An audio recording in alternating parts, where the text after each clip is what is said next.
সম্প্রতি একটি social media app building কোম্পানিকে আমেরিকার উচ্চ আদালতে সম্পূর্ণভাবে ব্যান করে দেওয়া হয়েছিল। এর পিছনে আসল কারণ ছিল ওই অ্যাপ বিল্ডিং কোম্পানি ইউজারদের উপরে গোপনে এক্সপেরিমেন্ট করত এবং তাদের গুরুত্বপূর্ণ তথ্যগুলো অ্যাডভার্টাইজমেন্ট কোম্পানিগুলোর কাছে চড়া দামে বিক্রি করে দিত। প্লে স্টোর এবং বিভিন্ন সোর্সে এমন বিভিন্ন অ্যাপ্লিকেশন রয়েছে যেগুলোকে প্লে স্টোর থেকে কয়েকবার ব্যান করে দেওয়ার পরেও কিছু শর্ত সাপেক্ষ প্লে স্টোরে আবার রান করছে।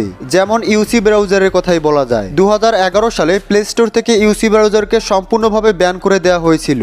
তারপরে আবার কিছু শর্ত সাপেক্ষ প্লে স্টোরে সে অ্যাপ্লিকেশন আবার রান করেছে। ইউসি ব্রাউজার এখনো পর্যন্ত আমাদের জন্য সুরক্ষিত নয়। এমনই বেশ কিছু অ্যাপ্লিকেশন রয়েছে যেগুলো ডেভেলপাররা ইউজারদের উপরে গোপনে এক্সপেরিমেন্ট চালায় এবং ইউজারদের পার্সোনালাইজ ইনফরমেশনগুলো হ্যাকারদের কাছে চড়া দামে বিক্রি করে দেয়। এই ভিডিওতে এমনই কিছু অ্যাপ্লিকেশন সম্পর্কে জানাবো যেগুলো ইনস্টল করা মোটেই উচিত নয়। ইনস্টল করলেই আপনার পার্সোনালাইজ ইনফরমেশন থেকে শুরু করে আপনার স্মার্টফোনটি হ্যাকিং হয়ে যাওয়ার প্রবণতা অনেক গুণ বেড়ে যাবে। শুধু তাই নয়, এই অ্যাপ ডেভেলপারদের ধাঁধার জালায় ফেসে আপনি ভয়াবহ বিপদের সম্মুখীন হতে পারেন।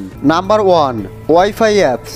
প্লে স্টোরে এরকম আপনি হাজার হাজার অ্যাপ্লিকেশন পাবেন যেগুলোতে বলা হয় ওয়াইফাই হটস্পট, স্পিড বুস্টার, এমনকি ওয়াইফাই ব্যবহার করার মতো সুযোগ সুবিধা রয়েছে। যেগুলোর মধ্যে সবচেয়ে কুখ্যাত হচ্ছে মাস্টার ওয়াইফাই কি, free wifi pro, wifi password show, wifi password show 2020, smart free wifi এবং শো ওয়াইফাই পাসওয়ার্ড। অ্যাপ্লিকেশনগুলো প্র্যাকটিক্যালি একদমই ভুয়া, কারণ এগুলো কখনোই ওয়াইফাই পাসওয়ার্ডকে হ্যাক করতে পারে না, এমনকি এগুলো ইন্টারনেটের স্পিডও বাড়াতে পারে না। বরং এই অ্যাপটি যে ডেভেলপ করেছে তার কাছে আপনার মোবাইল ফোনের সমস্ত তথ্য চলে যায় এবং সে এই তথ্যগুলোকে চাইলেই অনৈতিকভাবে ব্যবহার করতে পারে। এজন্যই এই ধরনের ভুয়া অ্যাপ্লিকেশনগুলোকে কখনোই ডাউনলোড করবেন না। Number 2, battery saver and fast charger. বর্তমানে প্রায় অধিকাংশ স্মার্টফোনেই একই সমস্যা, মোবাইলের ব্যাটারি খুব দ্রুত শেষ হয়ে যায়। কারণ এখনো পর্যন্ত স্মার্টফোন ইন্ডাস্ট্রিতে এতটা পাওয়ারফুল ব্যাটারি প্রযুক্তি আবিষ্কৃত হয়নি। তাই সবাই সাধারণত এটা খুঁজে যে প্লে স্টোরে এমন কোনো অ্যাপ্লিকেশন রয়েছে যেটা কিনা মোবাইলের ব্যাটারি ব্যাকআপ বাড়িয়ে দিতে পারে।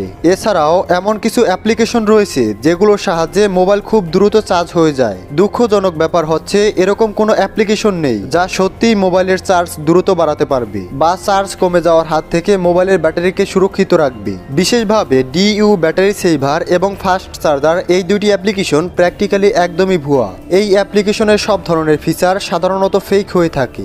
এগুলো আপনার মোবাইল ফোনের শুধুমাত্র একটিই কাজ করবে, যা আপনার ইচ্ছার বিরুদ্ধে আপনাকে বিজ্ঞাপন দেখাবে। এই অ্যাপ্লিকেশনগুলোতে অ্যাক্সেস করলেই শুধু বিজ্ঞাপন দেখাবে।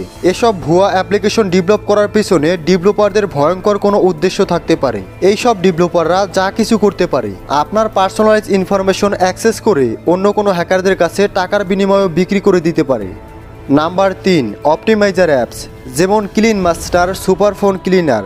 এইরকম আরও বিভিন্ন ধরনের অ্যাপ্লিকেশন রয়েছে যেগুলোর মাধ্যমে আপনার মোবাইল ফোনের মেমোরি ক্লিন করা যায়। যখন আপনি এটিকে ব্যবহার করেন তখন আপনার মোবাইলের মধ্যে থাকা ক্যাশ এবং অপ্রয়োজনীয় ডাটা ডিলিট হয়ে যায়। এই অ্যাপ্লিকেশনের প্রধান কাজ হচ্ছে মোবাইল ফোনকে ফাস্ট করা, কিন্তু এরা কিন্তু তার বিপরীতটাই করে থাকে।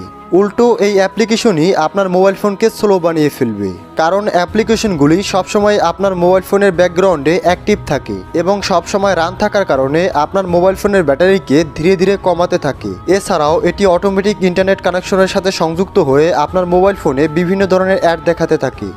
প্রিয় দর্শক, এই অ্যাপ্লিকেশনগুলোর মধ্যে কোন অ্যাপ্লিকেশনটি আপনি আগে থেকেই ব্যবহার করতেন এবং কোন অ্যাপ্লিকেশনগুলো আপনি এখন থেকে আর ব্যবহার করবেন না, তা অবশ্যই আমাদের কমেন্টসের মাধ্যমে লিখে জানাবেন। ভিডিওটি বেশি বেশি শেয়ার করে অন্যদেরকেও সতর্ক করে দিন। সবশেষে ধন্যবাদ।